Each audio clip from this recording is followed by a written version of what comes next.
esta mañana. La primera vez visto con qué prudencia hemos parado la lectura en el versículo 14. No hemos entrado en lo de el pie y lo que dice, por no hacer leña del árbol caído. Hombres como Mark, que se dejaron su masculinidad ayer en el juego. Somos sensibles a esto. Otra previa,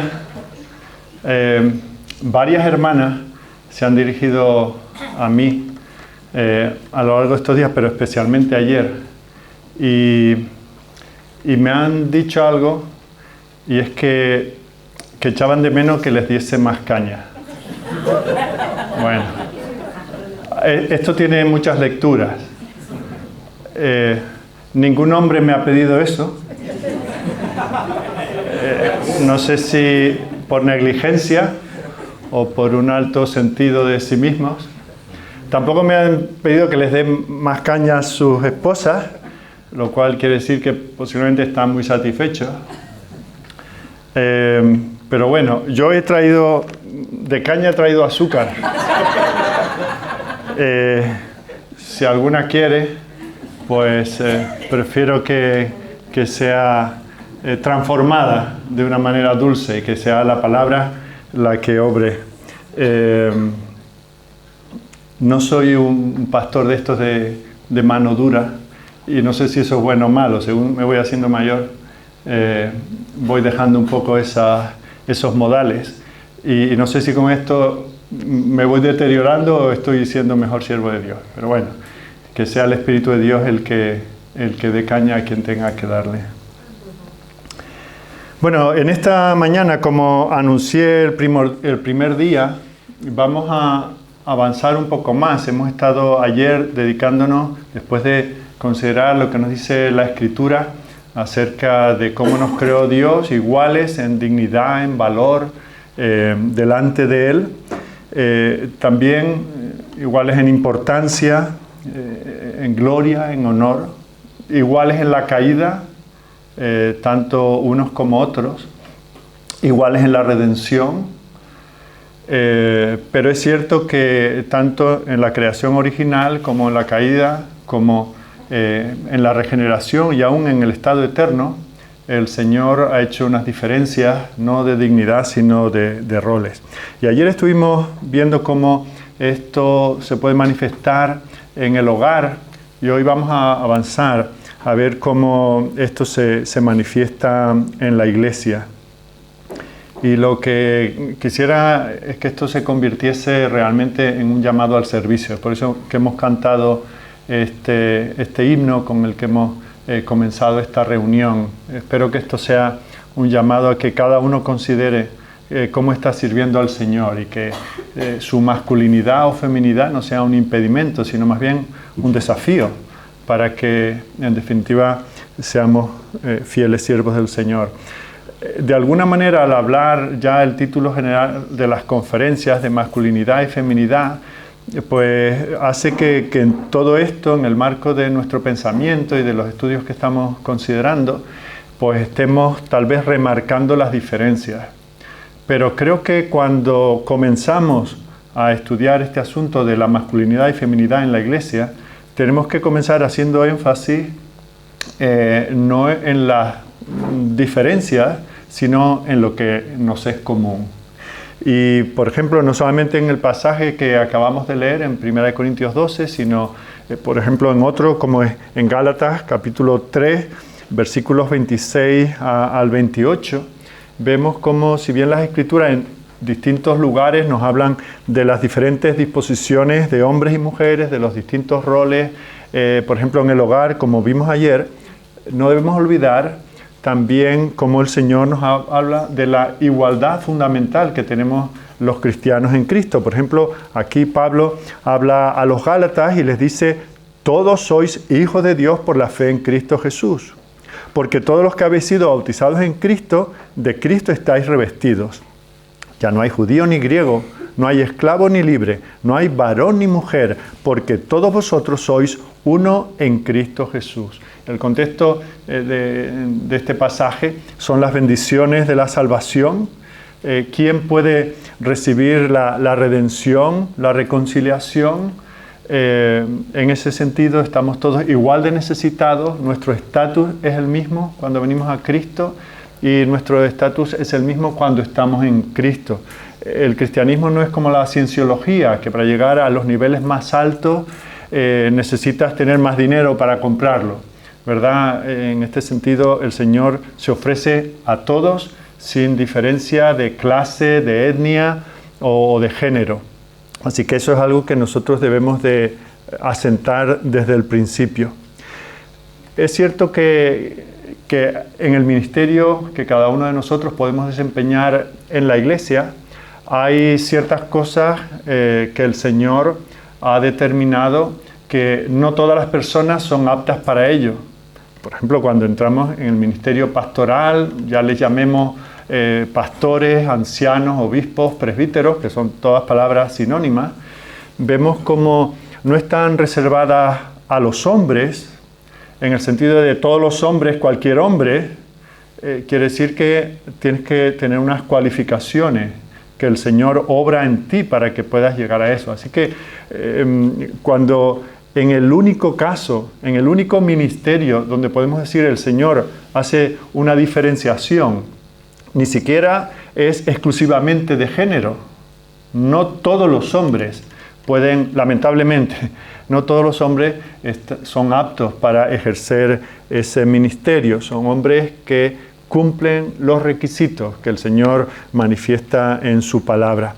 Así que vemos como, aunque hay distinciones para algunas funciones ministeriales dentro de la iglesia, lo más común es un ministerio en el que todos podemos participar. Y de eso es de lo que vamos a comenzar en esta mañana. Volviendo al pasaje que hemos leído al principio, fijaos cómo en lo que hemos leído, y si leyésemos todo el capítulo, vemos como en principio no hay ninguna distinción en cuanto al género de cada uno. Dice que hay diversidad en los dones. Estamos en 1 Corintios 12:4. Hay diversidad en los dones, pero el Espíritu que los da es el mismo. Hay diversidad de ministerios, de servicios, pero el Señor, y fijaos que nosotros usamos indistintamente en nuestras oraciones, Señor, Padre, Dios, Cristo, Jesús, Salvador, lo que nos viene a la cabeza. Pero en la palabra del Señor, cuando se define de alguna manera concreta, tenemos que ser muy cuidadosos porque el Espíritu Santo quiso que aquí no dijese Jehová de los ejércitos, por ejemplo, o verbo divino. Aquí habla del Señor. Y el Señor que gobierna, el Señor del pacto con su pueblo, es el mismo que ha dado distintos ministerios. Dice el versículo 6, hay diversidad de operaciones, pero Dios que hace todas las cosas en todos es el mismo. Y ahora empieza la descripción de cómo Dios reparte. Dice, a cada uno les da la manifestación del Espíritu para provecho.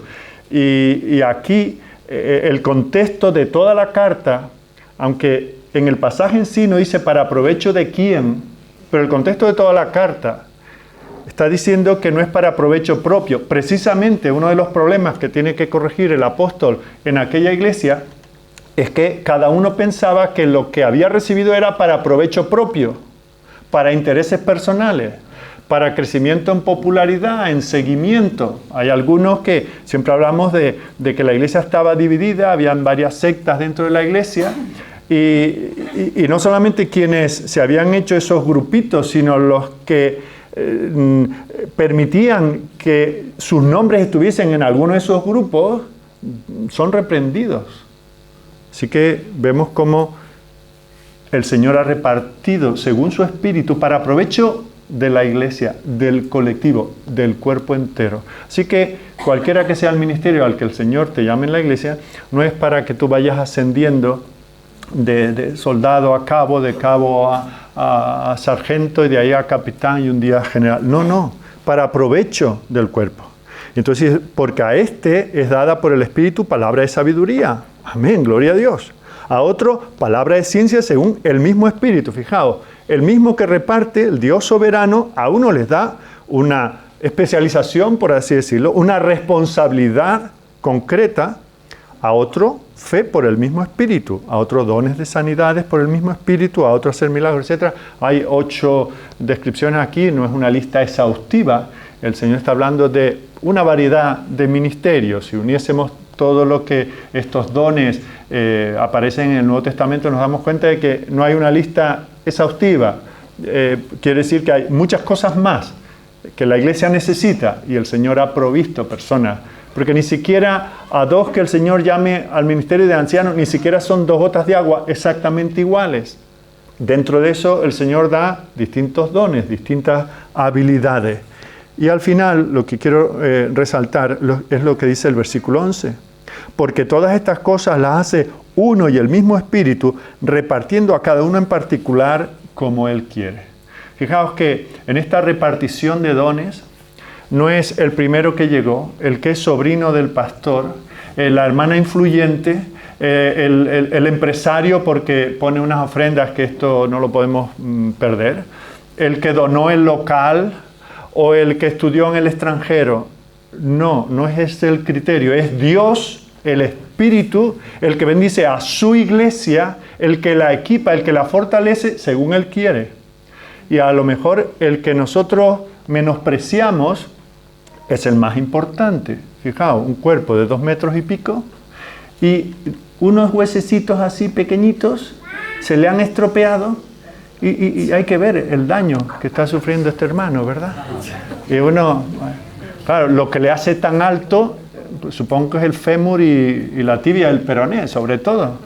Pero esos huesecitos, qué importantes son. Y en situaciones como esta es cuando nos damos cuenta de la importancia de que estén sanos, ¿verdad? Y tan importantes son unos como otros. Y el Señor reparte según Él quiere. Así que Dios da una variedad de dones a la iglesia y esos dones no están distribuidos según el género de cada uno. Hasta aquí eso es lo que vemos. Tanto hombres como mujeres son dotados grandemente por Dios con el propósito de edificar al cuerpo. Por lo tanto, de ambos se espera que se entreguen para el provecho de la iglesia. Seas hombre, con los dones que Dios puede conceder a varones, o seas mujer, con los dones que Dios quiera conceder a las mujeres, eso es para el provecho de toda la iglesia. Es cierto que también veremos que hay ciertas estructuras dentro de la iglesia que el Señor ha acotado a ciertas personas, en este caso varones, y en este caso ciertos varones determinados, que no todos, a los cuales el Señor llama y prepara para el ministerio. Por eso dice en el versículo 18, seguimos en 1 Corintios 12, mas ahora Dios ha colocado los miembros, cada uno de ellos en el cuerpo, como Él quiso. Porque si todo fuera un solo miembro, ¿dónde estaría el cuerpo? Pero ahora son muchos los miembros, pero el cuerpo es uno solo. Esto quiere decir que nadie es irrelevante, nadie es insignificante dentro de la iglesia. El Señor da distintos roles, distintas funciones según Él quiere. Así que, a modo de definición, quiero incluso leerlo para no equivocarme. Podemos decir que los hombres y las mujeres están llamados a servir en la iglesia en todas las capacidades. Ahora, si yo me paro ahí, a los pastores los dejo con los pelos de punta, ¿verdad? Dios ha llamado a hombres y mujeres a servir en la iglesia en todas las capacidades, excepto donde dicho servicio viole el principio bíblico del liderazgo masculino, específicamente en la enseñanza y en el contexto de la enseñanza pública cuando la iglesia está reunida. Así que iremos, voy a, por los que toman nota y sin bocadillos por el medio, voy a leer de nuevo esta definición. Los hombres y las mujeres están llamados a servir a la iglesia en todas las capacidades, excepto donde dicho servicio viole el principio bíblico del liderazgo masculino, específicamente en la enseñanza o en el ejercicio de autoridad sobre los hombres cuando la iglesia se encuentra reunida. Más adelante, esta mañana, hablaremos de ese liderazgo masculino y lo que lo hace particular. Pero como dije al principio en la introducción, quisiera que mi mensaje esta mañana fuese un llamamiento al servicio, a todos. Piensa antes de, no sabes lo que voy a decir, antes de que lo diga, piensa en qué estás tú aportando a la iglesia para la edificación de la iglesia. No lo que te gustaría, no lo que te has propuesto, no lo que siempre quisiste hacer, sino a día de hoy, ¿por qué es tu iglesia local más fuerte desde que tú estás en ella? ¿Qué es lo que tú aportas? No lo que te dan, no el programa que tiene la iglesia, no es lo que viste en otra iglesia que te gustaría que en la tuya estuviera, y si lo tuviera entonces tú te involucrarías, sino piensa en por qué es mejor la iglesia en la que tú eres miembro desde el día en que tú comenzaste a pertenecer. El primer ministerio al cual el Señor nos llama, y es un gran privilegio, es el de participar en las reuniones públicas.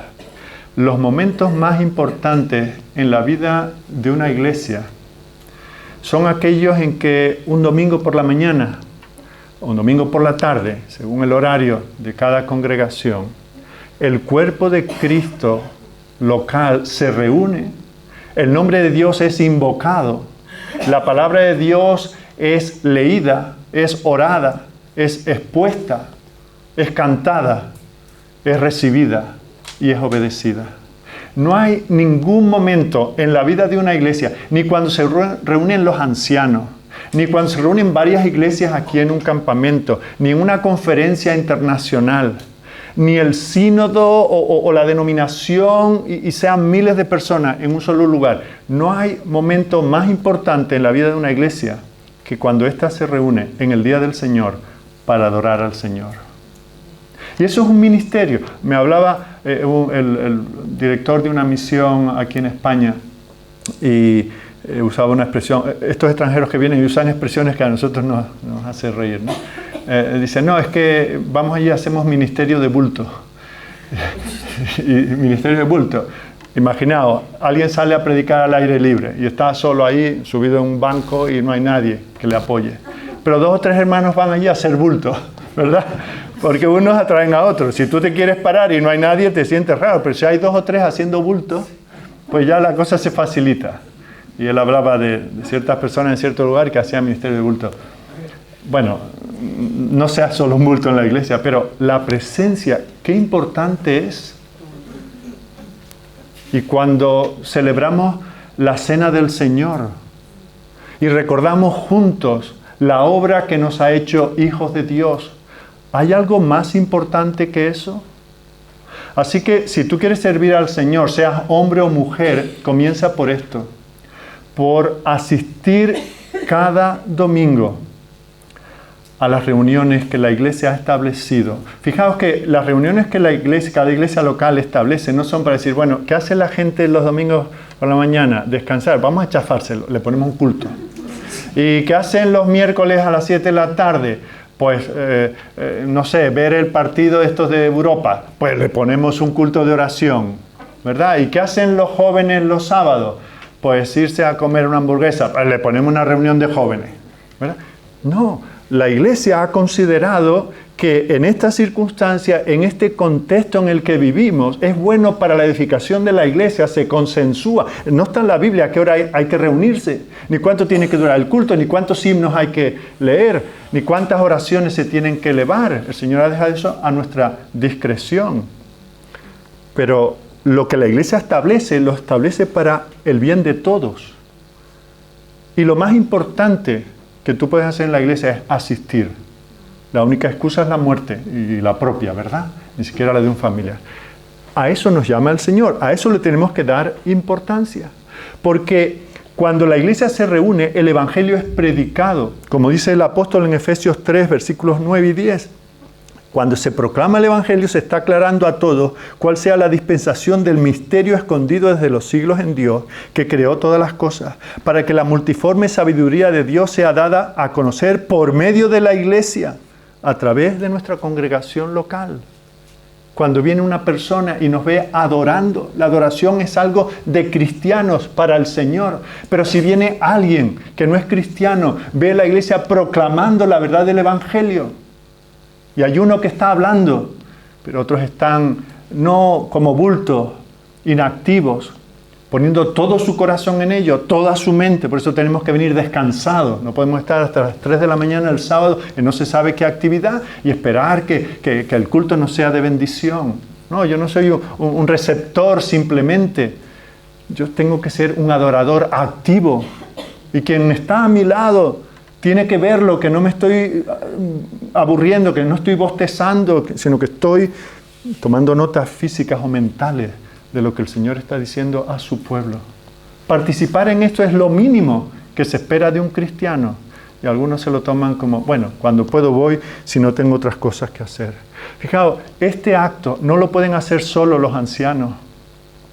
Este acto no lo pueden hacer los diáconos, ni los diáconos con los ancianos, ni las celebridades teológicas, ni los autores de libros cristianos. Este acto de adoración y de proclamación solo lo puede hacer el cuerpo de Cristo local reunido en un lugar concreto, en unas horas concretas. Ese es el gran privilegio, ese es el mínimo servicio. Y fijaos, aquí el Señor no hace distinción. Si eres hombre o si eres mujer, es una participación en este sentido democrática. En segundo lugar, otra cosa a la cual estamos llamados, cualquiera que sea, sé que hay hermanos aquí de congregaciones con distintos tipos de gobierno, pero hay momentos dados en la vida de la congregación en que somos llamados a votar para aprobar el presupuesto anual, para una situación de disciplina, para recibir a un pastor en la iglesia y para otras situaciones.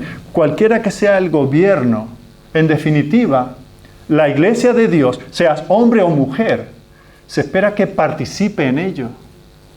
Y cuando toca participar en ello, sea en una reunión quincenal o sea una reunión cada 3 años, como quiera que se haga en cada iglesia local, tú tienes que participar activamente.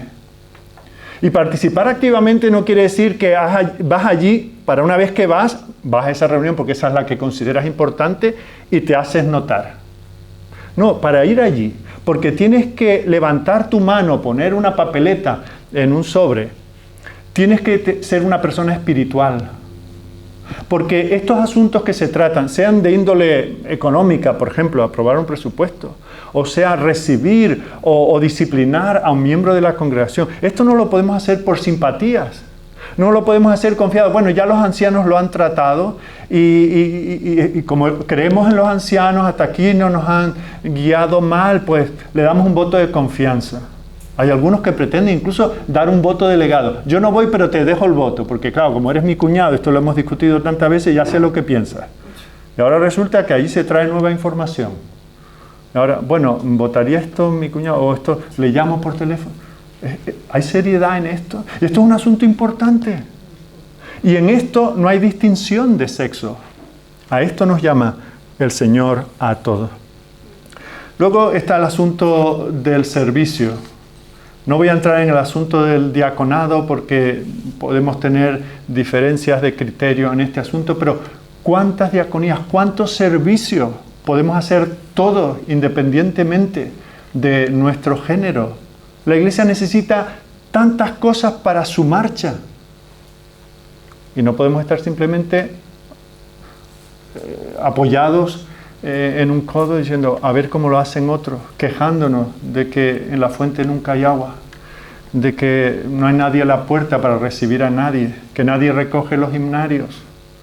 Si tú no tienes espíritu de servicio como para recoger los himnarios tú y colocar las sillas tú, no tienes espíritu de servicio para nada.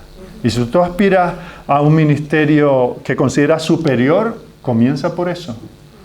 Y cuando cerramos un café es el primero que sacas tu servilleta o bajas por la frecuencia, lo recoges, muestras en eso un servicio. Y en esto no hay distinción en los roles de si eres hombre o mujer.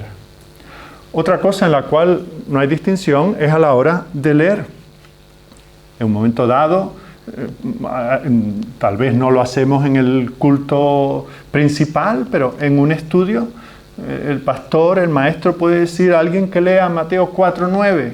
Y el primero que lo encuentra es una hermana. Y bueno, yo no sé la costumbre en vuestras congregaciones, pero no nos resultaría extraño. No es una lectura con autoridad, no se está enseñando, no se está ejerciendo autoridad, simplemente se está haciendo portavoces de la palabra.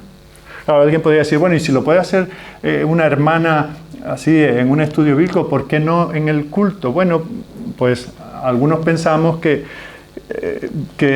estamos en el límite de lo que es leer y exponer y ejercer autoridad, y entonces preferimos errar por vía de la prudencia, ¿verdad? Y tal vez porque algunos se han ido a un extremo al cual nosotros no queremos cederle ni un centímetro y preferimos mantenernos un poco limitados en esto, pero lícitamente el Señor nos manda ello. Dice en 1 Corintios capítulo 11, todo varón que ora o profetiza con la cabeza cubierta afrenta su cabeza, pero toda mujer que ora o profetiza con la cabeza descubierta afrenta su cabeza, porque lo mismo es que si se hubiese rapado. Otro asunto, la oración. Tenemos cultos de oración. Y de nuevo, yo no conozco la idiosincrasia de vuestras congregaciones, pero en los cultos de oración, en muchas congregaciones, al menos en la nuestra al menos, y así no ofendo a nadie, las hermanas oran y son bienvenidas sus oraciones. Y los varones somos edificados por las oraciones de hermanas piadosas que vuelcan su corazón delante del Señor. Claro, de nuevo nos preguntamos, bueno, ¿y si es válida la oración de una hermana en un culto de oración, por qué no es válida esa hermana orando desde el púlpito un domingo por la mañana? Bueno, de nuevo, si hemos de errar, que sea por vía de la prudencia, porque cuando un pastor ora, cuando un pastor hace una oración de confesión, una oración pastoral, está llena de exposición de la palabra. No predicamos con los ojos cerrados, pero de alguna manera estamos evocando enseñanzas de la palabra. Y cuando decimos amén, estamos sometiéndonos a lo que este pastor ha dicho. Y por eso podría orar una hermana, pues, quién sabe si estiramos un poquito esto, pues sí, pero preferimos no errar y ser prudentes en esto. Pero hay tantas oportunidades para orar, ¿verdad? Entonces, si tú aspiras a servir al Señor, comienza a orar en casa. Haz un hábito de oración, el orar en lo privado, para que si en un momento tienes que orar en público, seas hombre o mujer, tengas una experiencia de oración. Que no digas simplemente, Señor, gracias por la comida, amén, y ay, perdón que estamos en el culto, ¿verdad? Se evidencia quién es una persona de oración y quién ora el Jesucito de mi vida, ¿verdad? Fijaos que la propia Biblia contiene hermosas oraciones de mujeres. Mirar en el libro de Samuel, ¿verdad? Esa oración de Ana. ¿Puede ser más hermosa? Lo único que me fastidia es que no se me ocurrió a mí, pero no, puede ser más bonita. El Magnificat de María, allí en Lucas capítulo 1. Otra mujer. ¿Puede ser más bonita aquel poema, aquella oración en forma de poema? Así que la propia Biblia anima a orar, seas hombre, seas mujer. Y eso es importante, la iglesia se sostiene por las oraciones de la iglesia. Y esto no es un asunto menor. ¿Cuántos de vosotros, por eso os pregunté, ¿qué hacéis vosotros? Antes de escuchar esto, por el bien de vuestra iglesia. ¿Cuántos de vosotros, el día en que la iglesia tiene establecido el culto de oración y podéis estar, no estáis? Analízalo. Es que hay otras preferencias. Es que llego cansado del trabajo. Es que llegaría tarde. Bueno, si llegas tarde, pero llegaste. Y te puedes unir y decir amén a las oraciones de otros hermanos. Y puedes animar a otros hermanos con tus oraciones. No estoy animando a la impuntualidad, al contrario, pero si tiene que ser, entendemos que vivimos en una sociedad con unos horarios muy complicados, distancias a los lugares de trabajo, pero inténtalo, participa. Eso es algo a lo que el Señor también nos llama. Luego encontramos aquí expresiones que entre que no tenemos tiempo y que son terrenos delicados y podemos tener distintos criterios en las congregaciones que representamos. No quisiera entrar a fondo, pero por ejemplo, habla aquí de las mujeres profetizando. Cuando nosotros pensamos en profetizar, pensamos enseguida en los profetas del Antiguo Testamento que anunciaban cosas por venir. Ni siquiera los profetas se pasaban el día anunciando el futuro. Más bien, la mayor parte de lo que decían eran denuncias de lo que estaba pasando. de las realidades presentes. Y en general eran malas noticias, ¿verdad? Lo que estaban contando. Pero el Señor a veces les daba a anunciar cosas venideras. Pero ese no era el único oficio profético. Era anunciar las experiencias del pueblo de Dios. Y hay ocasiones en las que, sin distinción de ser hombres o mujeres, y teniendo en cuenta que hoy no existen profetas como en los tiempos bíblicos, pero cuando nosotros damos un testimonio, aquí hemos tenido algunas de estas noches, y que estamos diciendo lo que Dios ha hecho en mi vida. Estamos anunciando una experiencia que el Señor ha tenido en nosotros. Cuando tenemos un acto de bautismo, y sé que en esto podemos tener diferencias, a quién bautizamos o no en nuestras distintas congregaciones, pero cuando bautizamos a un adulto, ¿verdad? Habitualmente la persona en algún momento dado da a conocer a la iglesia cómo el Señor ha obrado en su vida. Es una manifestación pública, verbal, de la gracia de Dios en su vida. Y entiendo que es de ese tipo de cosas de la cual el Señor habla, y luego habla de cómo deben de hacerlo, y entramos en el asunto del velo, que tampoco vamos a tratar aquí. Esta noche es que vamos a tener preguntas, ¿verdad? El coloquio. Estoy seguro, si, no sé, Juan Pablo, ¿dónde estás? ¿Hay muchas preguntas? Dos, bueno, no sé, venid bien cenados porque eso se va a alargar. Estoy seguro que las dos son de mujeres, vamos. ¿Sí? Bueno, con las preguntas y con esas participaciones en coloquio, yo no sé en vuestras congregaciones, pero en nuestras congregaciones tenemos a lo largo de la semana lo que llamamos grupos de cuidado pastoral. Algunos lo llaman células, pero eso a mí me da... las células a veces se reproducen malamente y tienen un nombre muy feo, pero en esos grupos de cuidado pastoral, nosotros en concreto, repasamos el sermón que se ha predicado el domingo por la mañana. Con lo cual, la palabra ha sido expuesta con autoridad por uno de los pastores de la iglesia, y ante esa exposición, pues la repasamos, y ahí hombres y mujeres pueden participar, es decir, pues, a mí lo que me bendijo fue esta parte, yo donde tengo que trabajar en este otro, a mí se me aclaró esto otro, y ahí tenemos una participación. No, nosotros al menos no hacemos distinción. Y son de mucha bendición las aportaciones, a veces en forma de preguntas, a veces simplemente afirmaciones que hacen hermanos y hermanas. Y con eso se enriquece la iglesia. Alguno dirá, qué tontería, si ya se predicó.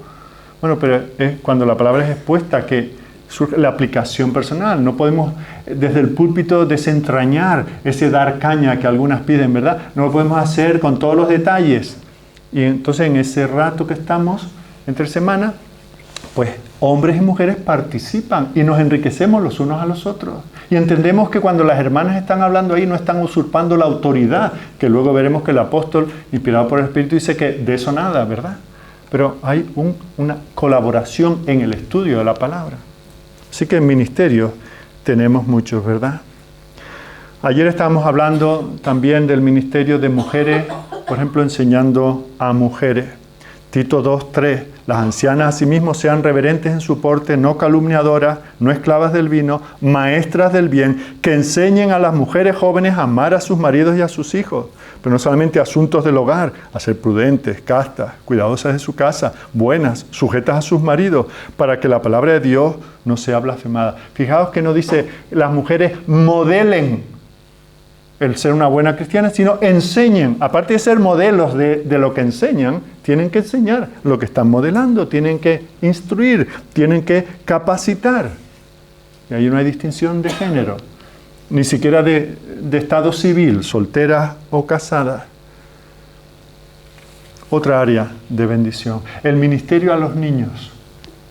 Esto a veces se considera que es una cosa menor, y aquí casi preferiría hablar más a los hombres que a las mujeres. ¿Cuántos de los que están aquí son maestros de niños de la escuela dominical? Varones. Amén, gloria a Dios. ¿Cuántas mujeres? Varones. ¿Solo 2 de vosotros estáis instruyendo a vuestros hijos y a niños de otros en la iglesia? A lo mejor es porque ya están copadas las plazas. ¿Pero qué consideramos? ¿Que esto es una cosa menor?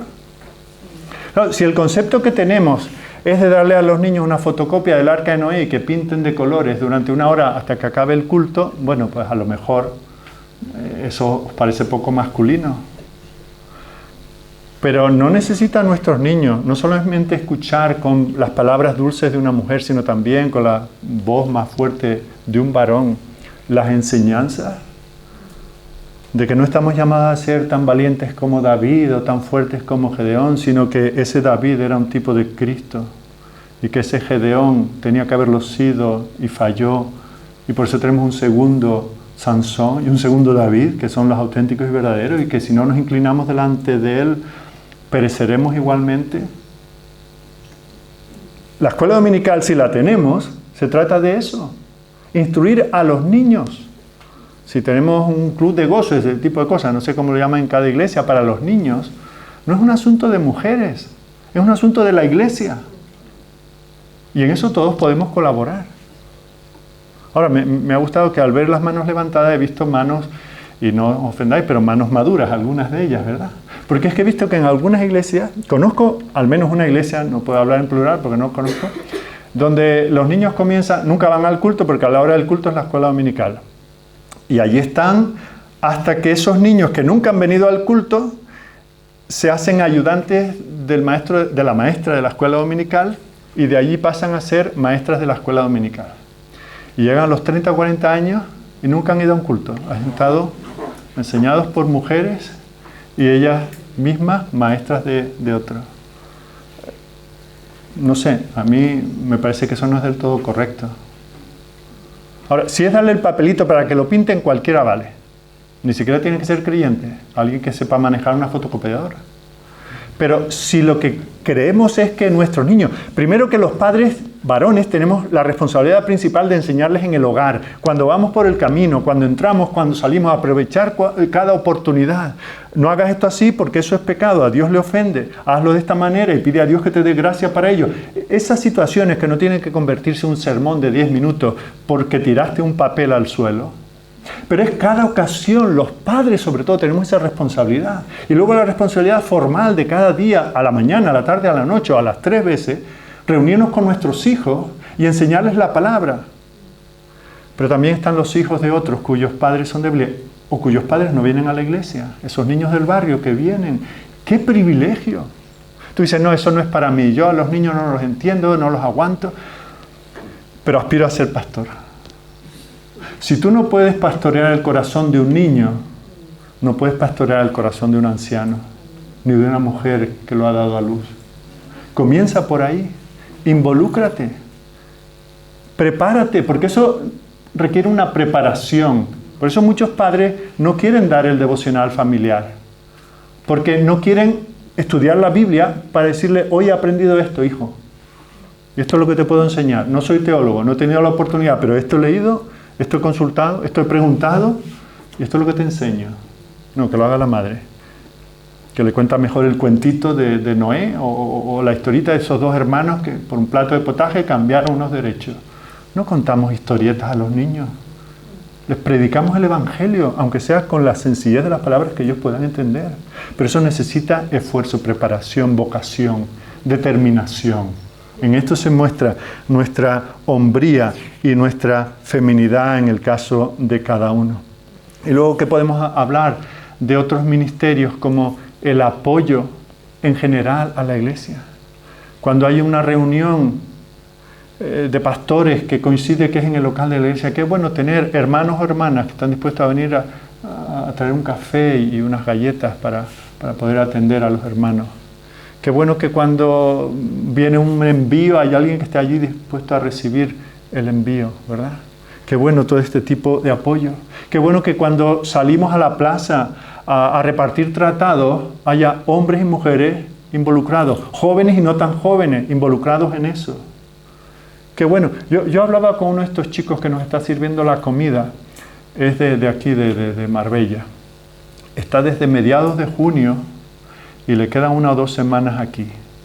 Todo un verano, un chiquito que tendrá 16, 17 años, todo un verano aquí, viendo cómo otros cantan, corren, se parten los dedos corriendo por ahí, y ellos ahí pelando patatas y sirviendo café. A mí me llena de emoción chicos así. Un voluntariado, no decir voy y vengo el mismo día. No, es que 2 meses, su verano se lo ha pasado aquí. No sé lo que habrán hecho los otros, pero este en concreto es lo que está haciendo. Estas oportunidades misioneras a corto plazo. Este chico está mostrando un corazón de siervo. Y si fuese una chica, podría hacer lo mismo. Y por ahí se empieza. Y cuando el Señor está obrando en ti, en esas pequeñas cosas, puedes aspirar a cosas mayores. Fijaos, el asunto de las misiones. España es un país de misiones, ¿verdad? Pero receptor. Qué pena, ¿verdad? Aquí 4 o 5 pastores y ancianos, solo, aparte del conferenciante, solo uno es español, los demás han sido enviados. ¿Cuántos españoles conocéis que están siendo misioneros en otros lugares? ¿Conocéis alguna? ¿Habéis pensado alguna vez en servir al Señor fuera de vuestra congregación? A esto nos llama el Señor. Y ahí no hay diferencias de masculinidad y feminidad. Yo hablaba ayer de Patricia Davis, digo su nombre porque quiero honrarla. Esa misionera inglesa que fue y sigue siendo, aún ya jubilada, de tanta bendición en mi vida. Lottie Moon, Charlotte Moon, esta misionera bautista del sur, americana, que fue a China y se volcó allí en el ministerio. Se daba cuenta que los niños chinos eran como muy tímidos, entonces se dedicaba a hacer galletas y con eso los atraía y les predicaba el evangelio, ¿verdad? Una irlandesa presbiteriana, Amy Carmichael. No sé si hay literatura sobre ellas, pero aunque sean unas referencias en Wikipedia, buscarlo en vuestras Biblias. Otra bien conocida, Elizabeth Elliot, que no era americana, que era europea, de Bruselas. Todo lo que viene de Bruselas no es malo, ¿verdad? Y cómo fue a Ecuador, cómo allí los Aucas mataron a su marido y a otros misioneros, y ella perseveró hasta que el Señor tuvo misericordia de muchos en aquellas tribus. Mujeres que sacaron la posibilidad, algunas de ellas, de ser madres, de ser esposas, de tener hijos, porque el Señor puso en ellas visión de servicio. Algunas cambiaron, por ejemplo, esta Lottie Moon cambió todo el concepto de misiones de los bautistas del sur. Ella consiguió que la mitad de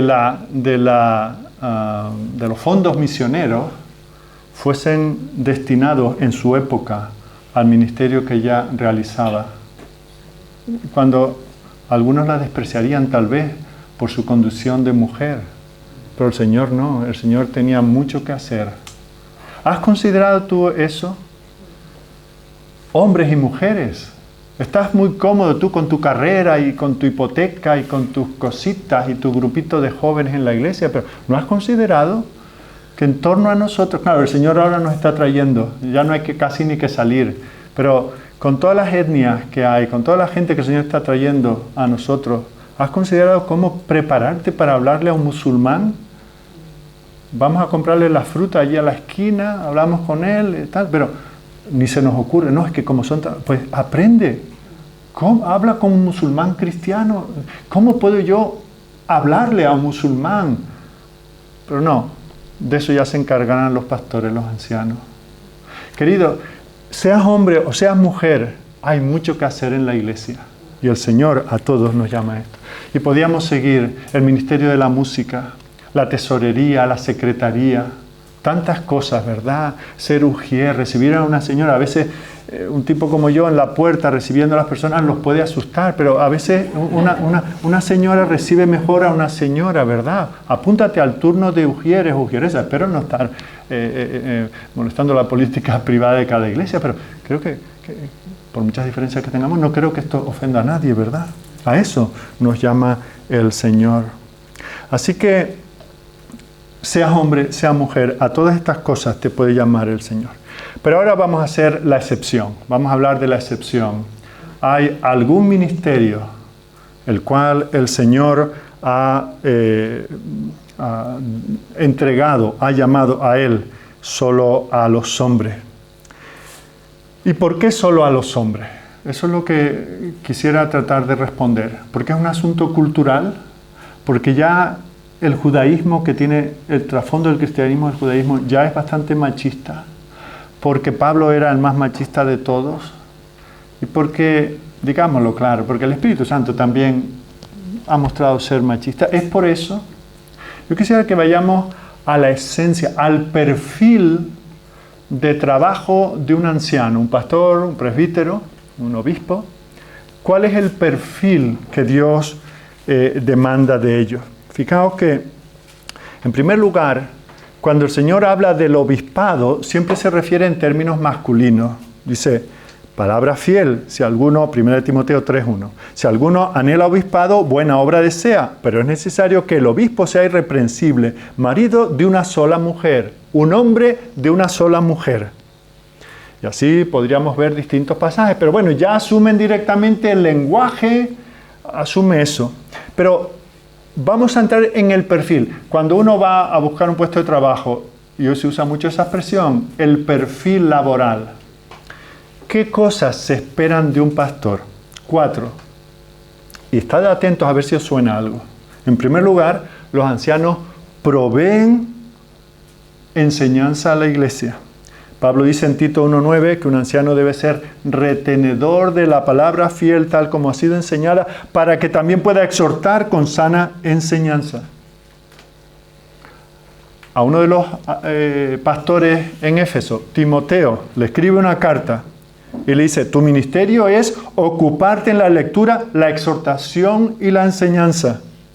Y a la propia iglesia, cuyo pastor es Timoteo, Éfeso, le dice que los pastores y maestros en la iglesia tienen, su ministerio es perfeccionar a los santos para la obra del ministerio, para la edificación del cuerpo de Cristo. Así que, primera característica del perfil de un pastor, anciano, obispo, presbítero, es proveer enseñanza. Segundo lugar, están llamados a proteger a la iglesia de las falsas doctrinas.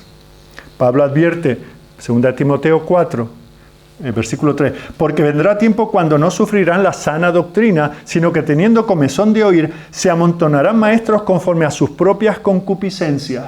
¿Por qué esto es así? Porque llegará un momento en que la gente querrá que le alegren el oído y le digan lo que quieren oír. Tú tienes que preservar a la iglesia de esos falsos maestros, tienes que protegerle. Y por eso dice en el versículo 2, 2 Timoteo 4:2, redarguye, reprende, exhorta. Y a Tito en 1:9 le dice que tiene que exhortar con sana enseñanza y convencer a los que contradicen. Segunda característica de este perfil ministerial, proteger a la iglesia. Tercer lugar, liderarla con su ejemplo. 1 Pedro 5:3 dice que los pastores no deben actuar como teniendo señorío sobre los que están a su cuidado, sino siendo ejemplos a la grey, liderando con el ejemplo. La grey tiene que conocer la palabra, ellos son conocedores de la palabra. Tienen que leerla cada día, ellos la leen.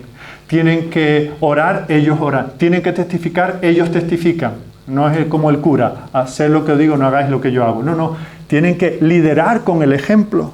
Hebreos 13:7 se le dice a la congregación que se acuerden de sus pastores, que les hablaron la palabra de Dios, que consideren cuál haya sido el resultado de su conducta e imiten su fe. Tercera característica del ministerio pastoral, liderar a la iglesia. Cuarta característica, los ancianos llevan responsabilidad, tienen que dar cuentas a Dios. Santiago advierte, dice, no queráis mucho ser maestros, sabiendo que recibiréis mayor condenación. Porque el que enseña es que conoce, y porque conoce tiene que actuar en debida cuenta. Así que tened cuidado, no seáis de los que dicen y no hacen, tendréis mayor condenación. En la carta a los Hebreos, porque dice que tenemos que sujetarnos a los ancianos de la iglesia, porque ellos velan por nuestras almas como que quienes tienen que dar cuenta. Cuarta característica del ministerio pastoral, tener que dar cuenta. ¿Os suena esto a algo? ¿Este perfil de trabajo a qué os suena? A la masculinidad. Esas son las características que hemos estado viendo durante todas las semanas. El varón, Adán, tenía que proveer, tenía que proteger, tenía que liderar y tenía que dar cuentas a Dios. Así que no solo porque Pablo dice que los ancianos tienen que ser hombres de una sola mujer, etc., sino porque la esencia de su ministerio es algo masculino. O sea que Pablo no es un machista. De hecho, aquí hemos mencionado al autor de Hebreos, a Santiago, Pedro, el propio Pablo. Pero es en definitiva la esencia del ministerio. Igual que la esencia del dar a luz es exclusivo de la mujer. El trabajo de Eva solo lo puede hacer Eva, con la colaboración de Adán, se entiende, ¿verdad? Pero esencialmente algo suyo. Así que esto no tiene que ver con culturas, con costumbres, con ser más o menos modernos, con adaptarnos más o menos al tiempo en que vivimos. No, es que la esencia, el corazón del ministerio es algo que forma parte del llamado de Dios a los hombres. Y eso es algo que nosotros tenemos que considerar. Así que si nosotros queremos tener una iglesia con un ministerio robusto, necesitamos que en las iglesias haya personas, desde que asistan siempre a los cultos, que oren, que testifiquen, que ayuden, etc. Pero también se necesitan ministerios pastorales sólidos, donde haya hombres, donde no haya esa dejadez de los hombres que se rinden, que no quieren hacer nada, que son vagos espirituales y por lo tanto ante la necesidad las mujeres se levantan y tienen que predicar. Qué pena nuestras naciones, ¿verdad? Que mientras los hombres están allí preparando una aplicación para que se les cambie el canal de la tele sin mover un dedo y mandamos a las mujeres a la guerra. Qué pena de país. Qué pena de iglesia. Que los hombres están ahí pensando en el partidito que van a echar el sábado por la tarde, en lugar de estar ocupando el sábado por la tarde en prepararse para enseñar, ya sea como pastores, como maestros de la escuela dominical, o en cualquier otra capacidad, sirviendo a la iglesia. Qué pena cuando entras a una iglesia y ves que quien está predicando es una mujer porque los hombres están ausentes. Vergüenza sobre nosotros. Bueno, esto ha sido un poco genérico. Ahora quiero entrar a unos pasajes que, ahora que es cuando más cansados estáis mentalmente, vamos a entrar en algún par de cosas que son un poquito complicadas, pero no quiero dejarlas pasar por alto y así me evito contestarlas esta noche. Vamos a 1 Timoteo, capítulo 2, versículo 8. 1 Timoteo 2, 8 al 15. Quiero pues que los hombres oren en todo lugar, levantando manos santas sin ira ni contienda. Asimismo que las mujeres se atavíen de ropa decorosa, con pudor y modestia, no con peinado ostentoso, ni oro, ni perlas, ni vestidos costosos, sino con buenas obras, como corresponde a mujeres que profesan piedad. La mujer aprenda en silencio con toda sujeción, porque no permito a la mujer enseñar ni ejercer dominio sobre el hombre, sino estar en silencio. Porque Adán fue formado primero, después Eva. Y Adán no fue engañado, sino que la mujer, siendo engañada, incurrió en transgresión. Pero se salvará engendrando hijos si permaneciere en fe, amor y santificación con modestia. Un pasaje que empieza complicado y acaba más complicado todavía. Bueno, el contexto.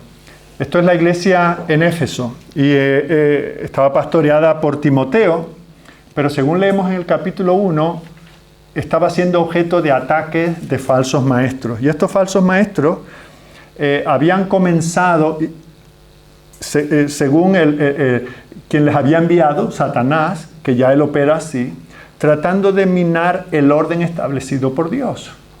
Entonces habían entrado justamente por las mujeres. Y las habían convencido de que los tiempos han cambiado y que las cosas ahora se hacen de otra manera. Que la autoridad no es lo que se nos ha venido diciendo que es y que la enseñanza no tiene que ser tan rígida como esto nos están diciendo que es. Así que tenemos mejores ideas, nos estamos actualizando. Y algunas de estas mujeres ya habían caído en ello. Según leemos en el capítulo 5, versículo 15, dice que algunas viudas jóvenes ya se han apartado en pos de Satanás. Cuando yo dije que estos eran enviados de Satanás, no era por exagerar, es que lo dice el apóstol, ¿no? Satanás había estado detrás de estos hombres que habían engañado a estas mujeres y las estaban animando a deshacerse de ese rol bíblico de ayudantes, de seguidoras, de mujeres sujetas a la autoridad que Dios ha establecido en los hombres, sobre los hombres en la iglesia. Bueno, pues para combatir esta situación, el apóstol comienza animando a las mujeres a vestirse de manera decorosa. En cada cultura y en cada tiempo, yo hablaba ayer de cómo pues, nuestros reyes de hace solo un siglo y pico, ¿verdad? Cómo iban vestidos, con esas pelucas, con esas caras empolvadas, con esos leggings, ¿verdad? Y esas cosas que hoy ni para carnavales, ¿verdad? Pero en cualquier cultura hay maneras en que una mujer puede manifestar que vive sujeta a la disciplina en el hogar de un hombre, ya sea por una simple alianza o por ver cómo habla de su esposo. Y hay en cualquier cultura maneras de mostrar que eso no es así, que a mí no tiene nada que decirme, que él no es superior a mí, ese tipo de cosas, ¿verdad? Que anima tanto el feminismo de nuestros tiempos. Bueno, pues una de ellas era la manera de vestir. Y el apóstol se ve que en ese liberalismo que estaba entrando en aquella iglesia, una de las maneras en que se mostraba era en cómo vestían. Ahora, no tenemos los detalles, las fotos se han quedado borrosas, así que tenemos que imaginar. Y el apóstol lo que está diciendo, básicamente, es que el carácter de una mujer no debería estar visible en cómo se viste, sino en cómo vive. Mostrar que sois cristianas, no porque vais más despampanantes a la última moda, que ya no os ponéis lo del año pasado porque estáis esperando que salga para ir a comprarlo, sino que una mujer manifiesta ser una mujer de Dios por cómo vive. Dice, eso es lo importante. No que vengáis diciendo que por qué no podemos predicar, no que vengáis diciendo que por qué no podemos dirigir, no que vengáis diciendo por qué no hacemos estas cosas como lo hacen en la iglesia de la esquina de más abajo, sino con vuestro carácter, sujetas a la autoridad de Dios. Y Dios ha puesto un orden en el matrimonio, en la iglesia y aún en la sociedad. Así que Él las exhorta. Dice, lo primero, vestiros dignamente. En segundo lugar, las exhorta a aprender en silencio con toda sujeción. Bueno, esto es revolucionario. Hoy en día de una manera distinta en aquellos tiempos. El hecho de que Pablo diga, la mujer aprenda, eso era muy liberador. Él hubiese sido el líder del movimiento feminista en Éfeso. Que la mujer aprenda era ya algo extraordinario. Fijaos, el Talmud, que es una recopilación de enseñanzas de distintos rabís a lo largo de los tiempos, tiene una instrucción como esta.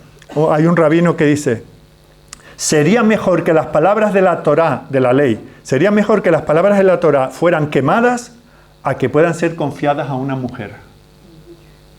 Imaginaos, en ese contexto, en que muchas de estas iglesias tienen una buena cantidad de miembros de origen judío y que ese es el concepto que se ha tenido, que ahora venga un antiguo rabino y diga que las mujeres aprendan, eso es liberador, eso es positivo. Ahora, algunas ya venían aprendidas, ¿verdad? Algunas ya habían hecho cursos por correspondencia y entonces querían imponer cómo aprender. Y ahí es donde el apóstol tiene que poner un bemol. Ahí es donde él tiene que decir, que aprendan con toda sujeción. El hecho de que se les abra esta nueva avenida en la cual ellas están al mismo nivel como aprendices del Evangelio, no quiere decir que todo vale. Fijaos, el Señor nos da las mejores cosas en la vida, las mejores que podéis imaginar, pero todas dentro de unos límites. ¿Cuál es el primer mandato que Dios le da al hombre, mujer? El sexo. Tened sexo. Pero pone unos límites. Dejará al hombre a su padre y a su madre, se unirá a su mujer y será una sola carne. Si hubo un momento en la historia de la humanidad en que la poligamia era casi muy práctica, era entonces. Si Adán hubiese tenido 6 o 8 mujeres, la tierra se repuebla pues 8 o 10 veces más rápido. Pero aún entonces el Señor dijo, Sexo, fructificad, multiplicaos, llenad la tierra. Cada hombre con su esposa, en un matrimonio lícito. Dios le da, y eso es uno de los deleites en la vida, el sexo, ¿verdad? Otro de los deleites es la comida. Qué buena está la comida, ¿verdad? Y Dios le dice, mirad, el menú, la carta tiene más páginas que podéis imaginar. Pero le pone un límite. Pero de este árbol no podrás comer. Dios le da al hombre la capacidad de trabajar. A los que nos gusta el trabajo, estamos todos afectados por la caída en esto, pero a algunos el Señor nos ha regenerado hasta en eso, ¿no? Y nos encanta trabajar. El Señor dice, trabajad durante 6 días. Todo lo que venga a vuestra mano, hacedlo, pero reservadme un día de cada 7 para mí. ¿Os dais cuenta? Incluso el descanso. El descanso es bueno, pero limitado. Todas las cosas buenas de la vida nos las ha dado Dios, pero en un límite. Y ahora llega el Señor y dice, las mujeres también tienen el privilegio de aprender, que aprendan todo lo que puedan, pero con unos límites, que aprendan con toda sujeción. En aquel contexto era necesario decir eso. Y por si eso queda con alguna duda, dice que aprendan en silencio. Eso no quiere decir que, claro, nosotros no somos de mucho amén. Cuando yo hablo, no, porque esto ni siquiera es un sermón, pero oigo a los hermanos por la noche predicando. Yo tampoco es que nunca he sido carismático, entonces me sale un Pero noto que algunos hermanos, sobre todo hermanas, están como reprimidas y de vez en cuando dan ganas de decir amén o aleluya, que eso ya pero una hermana que diga amén en un momento del sermón, le llevamos un consejo de guerra porque no está en silencio. No, el apóstol no está diciendo que no puede ni toser en el culto. Está hablando de que como estas venían con una crítica, bueno, esto es lo que dijo el pastor, pero resulta que ahora nos está diciendo que vino de Corinto, nos está proponiendo esta cosa. Y habría que decírselo. Yo ya te lo comento a ti. Tú piénsalo y coméntaselo a fulanita. Y a ver si la más espabilada va y se lo cuenta. Que se lo cuente a la mujer y ella se lo cuenta al marido, ¿verdad? Nos cargamos todo el escalafón y entonces él dice, no, que aprendan todo lo que sea para aprender, pero que lo hagan en sujeción, en silencio.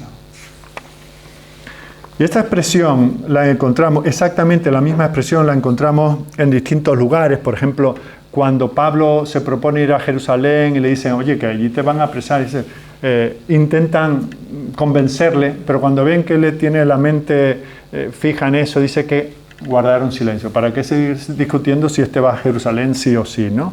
Lo vemos cuando Pedro explica la experiencia de Cornelio, como el Espíritu desciende también sobre los gentiles, y hubo los judaizantes discutían sobre esto, y cuando Pedro lo explica dice que ellos callaron. Esa es la idea, y tenemos otros muchos pasajes. No quiere decir que allí no se oyó una mosca más, sino que la discusión estaba acabada. Pablo determina ir a Jerusalén, pues hijo, vete a Jerusalén. Que el Señor está mostrando lo que ya había anunciado desde el principio, que el Evangelio también es para los gentiles, pues si es tan evidente, ¿qué vamos a discutir? Es ese sentido el que dice. No está diciendo que no se puede oír una voz femenina en la iglesia. Solo que ese aprendizaje debe ser en el contexto de un entendimiento de que la feminidad de una cristiana implica un sometimiento a la autoridad que el Señor ha establecido, ya sea en el hogar, bajo el liderazgo de tu padre o de tu esposo si estás casada, ya sea en la iglesia, bajo el liderazgo de los ancianos que el Señor ha establecido. Fijaos que a lo que se está llevando a estas mujeres es a copiar la conducta de una María y evitar la conducta de otra María. Tomar la conducta de María, la de Betania, la hermana de Lázaro, que sabía lo que era interesante. Lo interesante no era estar en los pucheros, lo interesante era estar a los pies del Maestro, escuchando. Pero no tenía que imitar a la otra María, la del Antiguo Testamento, la hermana de Moisés. ¿Y quién es este? ¿Quién se cree este? ¿Qué autoridad es? Si estuvo con nosotros, ha sido un niño privilegiado allí, criado por los egipcios, y nosotros pasando hambre aquí, y luego, ¿qué sabe este? Estuvo 40 años en el desierto y ahora viene a decirnos a nosotros lo que tenemos que hacer. Y se confabula con su otro hermano, que tenían que haber sabido más que esto, ¿verdad? y mete cizaña y los dos se ponen ahí a criticar a Moisés.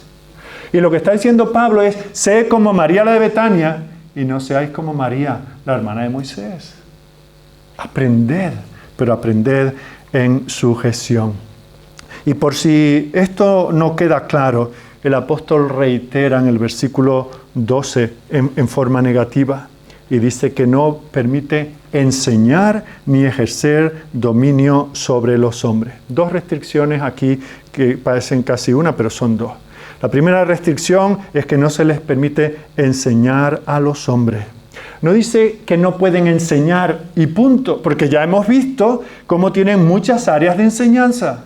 A otras mujeres, a mujeres más jóvenes, a los niños. De una manera informal pueden participar, pero como norma, fijaos que el apóstol ni siquiera dice, yo sugiero, me parece que en este contexto y en esta circunstancia no deberían hacerlo. Si las cosas cambian, una vez que se arregle esta marea de malas enseñanzas, a lo mejor podemos considerar, no, él lo dice de manera categórica, no dice por el momento. Y él tiene expresiones para decirlo. Por ejemplo, en el capítulo 4, versículo 13, dice, entre tanto que voy, él, en griego existen, y él las sabe usar, y en la misma carta las usa, expresiones que hablen de temporalidad. Dice, entre tanto que voy, ocupados de esto.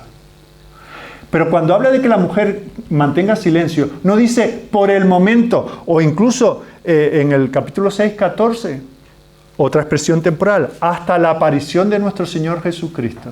Él se hubiera querido decir que solo en circunstancias como aquellas de inestabilidad dentro de la iglesia, la mujer debe callar en la congregación. Le sobraban términos y expresiones griegas para hacerlo.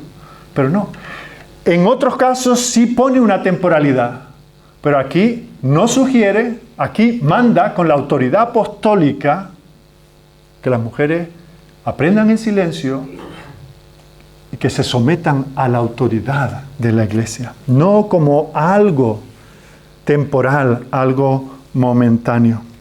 Así que el apóstol está diciendo que a la hora de enseñar con autoridad en la asamblea de la iglesia, en el culto público, la mujer tiene esa actividad vetada. Pero vemos como aquí hay algo más. Para nosotros en la práctica nos preguntamos, bueno, ¿y qué pasa, por ejemplo, en otros contextos? Cuando no es la iglesia reunida en culto público. ¿Qué pasa, por ejemplo, con estas reuniones, por ejemplo, del GBU, en la universidad? ¿Puede una cristiana que está en uno de estos grupos dar un estudio bíblico si hay hombres en ese grupo? Independientemente de que consideremos que esto es algo para eclesial o no. Pues ahí la Biblia nos dice exactamente qué hacer. ¿Podemos leer con confianza un libro de teología escrito por una mujer? No es el culto público. Bueno, ahí el Señor nos deja un poco a nuestro criterio. Pero si eso puede establecer un patrón, si esa reunión en un rincón de la cafetería de la universidad crea en un posible nuevo creyente un patrón equivocado de que cualquiera es apto para enseñar, tal vez debemos evitarlo. Y tal vez, os hablaba de esta misionera, Patricia Davis, una locura en mi iglesia, con 15 años ya estaba predicando. ¿Quién me asesoraba? ¿Quién me daba material? ¿Quién me instruía? Era esta hermana, pero lo hacía en privado. Ella me traducía algún comentario que pudiera tener, ella me corregía, me indicaba. No lo hacía en público, no por no ponerme en evidencia, sino porque entendía que el Señor no prohíbe enseñar, sino es el contexto, son las situaciones. Y de aquí cada uno debemos derivar en esa situación concreta. Es que yo soy una doctora y en el hospital hay 3 doctores cristianos que me han dicho que les dé un devocional. Pídele consejo a tu pastor, ¿verdad? Y y déjate llevar por lo que tu pastor o tus pastores te digan en ese sentido. La segunda restricción que da aquí el apóstol, una es la enseñanza y la otra la de ejercer dominio. Quiere decir gobernar, dirigir. Y vemos cómo en el Nuevo Testamento esa es un área que el Señor ha dejado en manos de los varones, y no todos en la iglesia, aquellos que tienen las características que se manifiestan en las cartas pastorales. No por ser un hombre tú estás capacitado para ejercer autoridad dentro de la iglesia. El ideal es que todos los hombres tengamos tal calibre espiritual que todos pudiéramos participar en esto. Pero la realidad es la que es. Y porque la realidad es la que es, no solamente en tu iglesia, sino ya en aquellas iglesias que pastoreaban apóstoles. Por eso hay que decir, bueno, es que tienen que tener estas características de madurez. Su carácter tiene que ser probado. Tienen que ser hombres santos, hombres de Dios, hombres empapados de la palabra, hombres de oración, hombres de ejemplo, hombres de una mujer, que cuando diga, la mujer de fulano, ¿quién? ¿Cuál? Que se sepa, que es un hombre que tiene una esposa, que tiene un hogar, el cual él sabe administrar, y por lo tanto se le puede confiar la administración de la iglesia. Ahora, hay algunos que dicen, bueno, lo que esto está diciendo es que, vale, solo hombres bajo la supervisión de los hombres, y los ancianos de la iglesia consideran que una mujer puede enseñar, pues entonces eso está autorizado. Fijaos que no hay nada en este lenguaje, en ninguna carta, que nos dé el más mínimo pie para eso. Otros dicen, no, aquí lo que se prohíbe es usurpar la autoridad, tomarla ilegalmente. Yo desafío a encontrar una sola palabra que nos indique algo en ese sentido. Aquí es algo rotundo. Y esa expresión, fijaos que dice, no permito ni enseñar ni ejercer autoridad a los hombres. Ambas cosas tienen el mismo objeto, el hombre. Porque eso es lo que el Señor ha establecido desde el principio. Y el apóstol nos da dos razones para ello. No porque así lo hemos hecho, lo hacemos en Jerusalén, o así se hace en Antioquía, así lo he predicado por las iglesias de Galacia, así que vosotros en Éfeso tenéis que hacerlo así. No. Él apela a dos momentos en la historia de la redención. Versículo 13. Porque Adán fue formado primero, después Eva. Pablo no es pragmático. No se mueve por sus preferencias, no por la pertinencia cultural de lo que se hace o no se hace, sino que él va al principio, él va a la creación. Dios creó y en el crear estableció un orden. Y en la primogenitura que vimos que implicaba autoridad se la dio al hombre, no solamente a aquel Adán, sino a todos los que vinieran después de él. Y a todas las Evas las puso bajo la autoridad de Adán, de su Adán particular. Así que esto no es un asunto de preferencias de Pablo, esto está así desde el principio. Pero luego da un segundo argumento, luego nos dirige a Génesis capítulo 3, en el versículo 14. Y Adán no fue engañado, sino que la mujer, siendo engañada, incurrió en transgresión. Ya lo hemos dicho. Pablo no está diciendo que las mujeres sean más transgresoras que los hombres, ni más débiles, ni que pueden ser engañadas con más facilidad, sino que está diciendo que precisamente el caos que vivimos viene de cuando el orden establecido por Dios fue minado por la serpiente. Cuando se corrompió ese orden, vino el caos.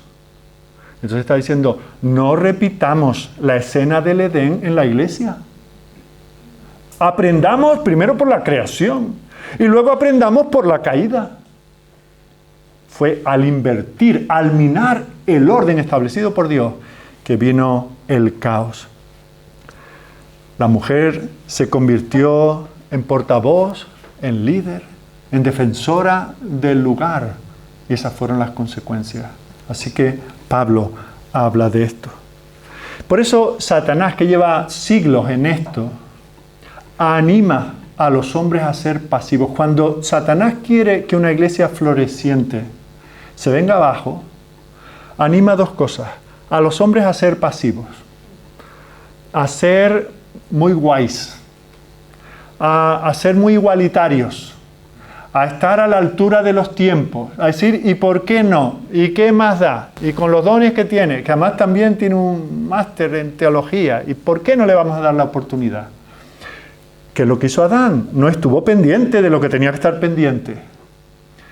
Y eso provocó en Eva el decir, pues alguien tendrá que hacerse cargo de esto.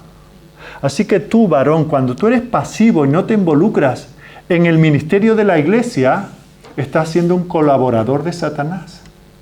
Y tu mujer, cuando, como aquel hombre que vio que el arca se caía y como nadie la pone, tú pones las manos, estás siendo una colaboradora de Satanás para minar la autoridad en la iglesia. Fijaos que hay momentos en que Dios prefiere que el arca que representa su gloria caiga al suelo, que las manos de un hombre que no debe tocarlas las toque. No quieras tú mejorar el orden de Dios. Hubo momentos en la historia en que Dios prefirió que su templo fuese profanado por enemigos, por idólatras, a que hubiese un pueblo hipócrita adorándole. Y por eso los envió al exilio en distintas ocasiones. Así que el pragmatismo no nos vale. Dios ha puesto un orden. Cuando David quiso traer el arca, lo quiso traer a su manera. Es que Dios no ha dicho que tienen que ser unos levitas y no ha dicho que tiene que haber un protocolo, pero no, lo importante, seamos pragmáticos. El arca está donde no tiene que estar y la vamos a traer a donde tiene que estar.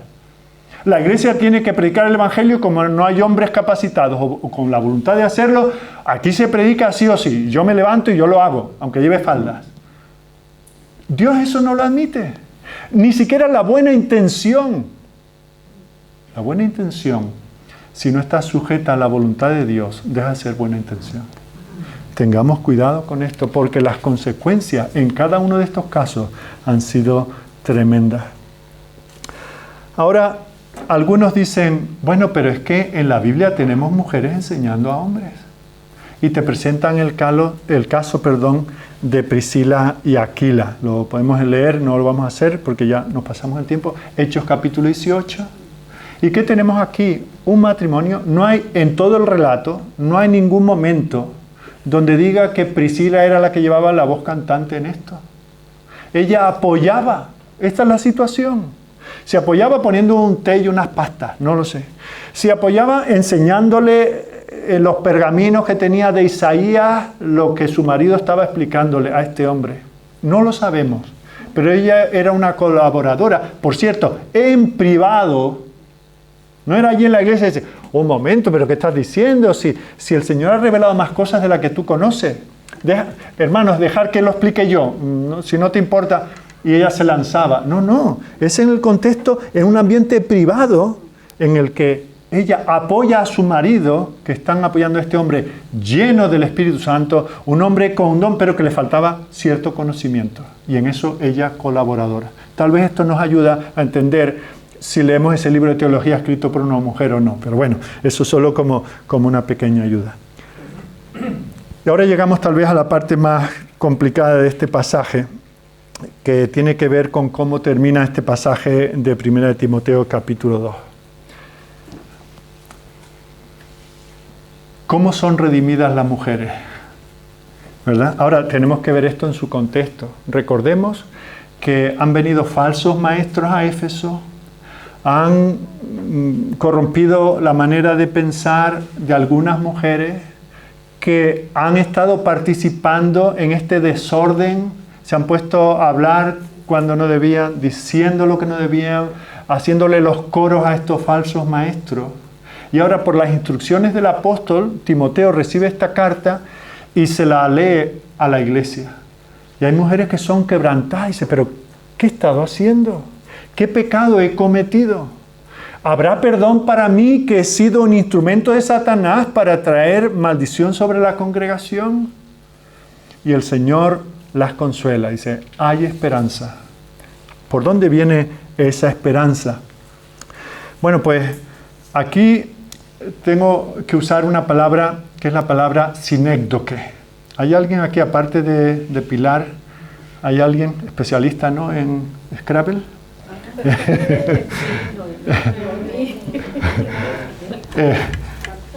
Una sinécdoque. ¿Qué es una sinécdoque? ¿Alguien se atreve? No, pues no perdemos tiempo.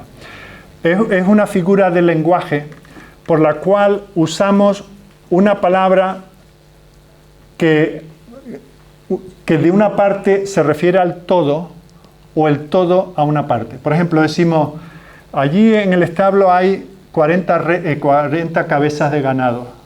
No quiere decir que han decapitado 40 vacas y están allí. Entendemos que la parte define el todo, ¿verdad? O decimos, por ejemplo, en casa tengo 4 bocas que alimentar. No es que hayan 4 pirañitas allí, ¿verdad? Son 4 personas, pero se las alimenta por la boca. O estoy trabajando para ganarme el pan y lo que va dentro, ¿verdad? Y lo mismo en el otro sentido. Ahí la parte se refiere al todo, pero también a veces hablamos del todo por la parte. Decimos, España ganó. Y eran 2 tenistas, ¿verdad? El equipo de la Copa Davis. España ganó. No, eran 2, que el todo está representa a 2. Así que eso se llama una sinécdoque.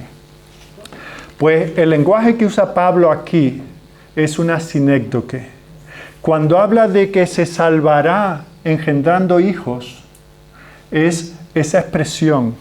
No es decir, he cometido este pecado, he estado enseñando lo que no tenía que enseñar, he cobijado a estos falsos maestros, ahora concibo un hijo y ya soy redimida por eso. Pablo es el que escribió Efesios capítulo 2, entre otros pasajes, donde nos dice que la salvación no es por obras, ni siquiera cuando esa obra es engendrar, traer vida a este mundo, sino que es por gracia y por medio de la fe, lo cual es un regalo de Dios, ¿verdad?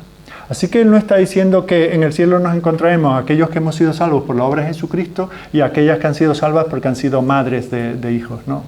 Está usando una expresión de una parte de un todo que representa todo lo demás. La feminidad de una mujer cristiana es lo que se está mencionando aquí. Cuando una mujer que ha estado tomando el rol de un hombre se da cuenta de ello y quiere recular y quiere hacer lo que debe hacer, tiene que asumir su feminidad. ¿Y cuál es la esencia de la feminidad? Aquello en la vida de la humanidad que es exclusivo de la mujer, no de todas, pero en general, el dar a luz hijos. Al fin y al cabo, por eso se le llama Eva. Porque es la dadora de vida, la nutridora de vida, la que potencia la vida en otros. Así que Pablo nos está diciendo que hay 2 maneras de ser regenerado, uno por la fe, por la obra de Cristo y esto de gracia, y otra por generar hijos biológicos, sino que en esa expresión está diciendo volviendo a ser una Eva sujeta a su Señor, sujeta a la autoridad de Dios. Esto es una sinécdoque en sentido gramatical. Y a eso es a lo que llama el Señor a la mujer. Si no, porque espero que no haya pasado porque tus pastores no te lo hayan permitido. Pero si tú has estado albergando en tu corazón esas dudas, y tú has estado diciendo, ¿y por qué yo no puedo hacer esto? O a lo mejor porque la iglesia donde vienes, allí sí se hacía. Y estás echando de menos que algún día las cosas cambien, que el pastor por fin se jubile y que puedas introducir tú esto. Si has tenido esa rebelión germinando en tu corazón, vuelve a este pasaje. Pídele al Señor que ponga en ti el deseo de manera positiva, de manera liberadora. Esa es una de las definiciones que vimos, ¿verdad? El ser mujer es una disposición liberadora. No es esto lo que me ha tocado, no es la esclavitud, no, es el privilegio de servir al Señor siendo una mujer. Termino. Gracias, hermanos, por vuestra paciencia, que hoy ha sido mucha. Tan claramente explicada. Pero lo que dije al principio. Doy gracias, Señor, por mis hermanos y hermanas que están aquí. Gracias por aquellos que llevan años sirviéndote en distintas funciones en sus iglesias. Gracias te damos, Señor. Hemos mencionado a los misioneros que tenemos entre nosotros. Gracias, Señor, por ellos, porque sacrificaron tal vez un trabajo muy bien remunerado el ver envejecer a sus padres, el tener comunión con sus hermanos en la carne, con aquellos con los que crecieron. Vinieron aquí a una cultura que muchas veces, aún después de décadas, les sigue mirando raro. Han venido aquí, Señor, criando a sus hijos en un contexto diferente al de sus primos. Han venido aquí, Señor, para ser incomprendidos, para ser considerados por muchos como sectarios, como aprovechados. Señor, tantas cosas que se dicen lamentablemente respecto de ellos. Pero te damos gracias por estos misioneros. Gracias, Señor, por la obra que tú has hecho con ellos, a través de ellos. Señor, bendíceles y envía más como ellos. Pero también, Señor, despierta en nosotros, en estos jóvenes que están aquí delante esta mañana, Señor. Llámalos a servirte en sus hogares. Hay algunos, Señor, cuyos padres, cuyos hermanos no son creyentes. Señor, que les tomen como objeto de su obra misionera y evangelística. Señor, anímales a estar en los cultos de oración, porque, Señor, tú nos llamas a suplicarte estas cosas, y la oración eficaz del justo puede mucho. Señor, haznos a todos responsables, que valoremos a lo que otros están haciendo, que animemos a los que están con las manos en el arado. Y, Señor, que te demos gracias por la diversidad de dones con las cuales podemos servirte. Oh, Señor, gracias por estar con nosotros. Bendícenos, aplica tu palabra, desafíanos, Señor, y muéstranos el camino. A ti te pedimos estas cosas, sabiendo que tú nos darás generosamente mucho más de lo que podemos concebir o pedirte. Que estás más dispuesto a darnos que nosotros a pedirte, a suplicarte. Danos perseverancia en lo que comenzamos a hacer. Que no seamos, Señor, estimulados por un sermón, por una charla de una mañana, para luego desinflarnos, Señor, sino que perseveremos hasta el fin en todo aquello que emprendamos. Señor, lamentablemente hay muchos con grandes ideas, con grandes proyectos, pero que se desaniman en el camino. Danos el don de la perseverancia, Señor. Y que en todo esto busquemos la edificación de la iglesia. Que estemos dispuestos a trabajar anónimamente, sin buscar el aplauso, la gloria, el amén, la manita en la espalda. Señor, que te sirvamos a ti, para que un día podamos oír de ti esas palabras hermosas. Buen siervo y fiel. Sobre poco has sido fiel. Tú sacabas la basura. Tú abrías la puerta. Tú arreglabas la cisterna, tú dabas el tratado, tú acompañabas a la anciana a salir del coche, y por eso sobre mucho te pondré. Oh, Señor, que esas cosas se digan de nosotros. Te lo pedimos para tu gloria a través de Cristo. Amén.